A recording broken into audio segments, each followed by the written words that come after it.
Тавулах Алексей Ильич, Анатолий Анатольевич Чугас Джонас Эльгете, народ депутаттара, ыңрылах, лордеттар, бейдегілақтырым. Бастадан туран әйекіне баратын, қаңалас ұлғын жағалтатын, оны тұз бәм ақпыттан бұл, бүйіңі Анатолий Анатольевич Добрянцев, кенегеті сүрақтан етмен етейтік істенек әғабдалепін көңілді.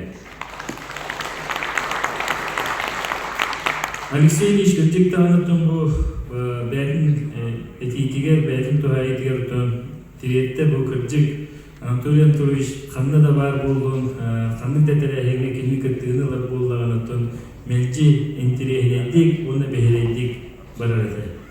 Мен маңғалар ұчынлықтың, онтан бағар туып болым, самай қылғас білемеға бұл Анатолий Анатольевичтің алтыспыт кейі болым, олды болылар Анатолий Анатольевич мейеқа бұл салаячы бұғытнан үйнербер, сайдарбар, сүрдәқ әлбәғі бербет, оны сүрдәқ әлбәғі сөбеләвет кейі болар ден әдепін нада, оны түмін кенеқа барға мақталым сүрдәқ улақан депін нада.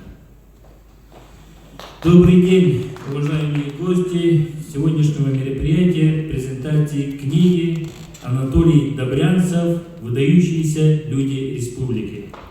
Сегодня мы собрались, чтобы почтить память выдающегося сына хангаласской земли Анатолия Анатольевича Добрянцева. Анатолий Анатольевич до конца своих дней проявлял отеческую заботу своему родному хангаласскому улусу. Даже замечания звучали мягко, без укора. И все эти годы Анатолий Анатольевич никогда не стоял в стороне от чаяния своих земляков, не был равнодушным, наоборот, всегда проявлял инициативу и участие. Анатолий Анатольевич с 2000 по 2007 годы работал главой хангаласского улуса.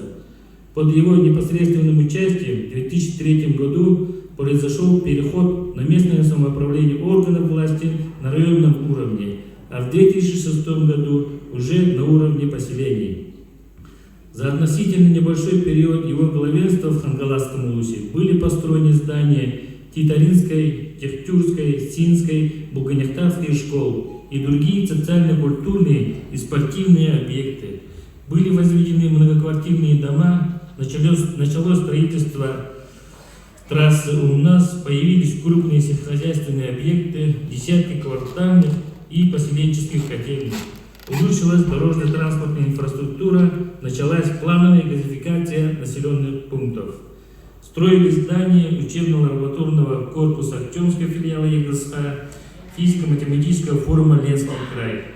С именем Анатолия Добрянцева связано возрождение и популяризация ямщистской культуры.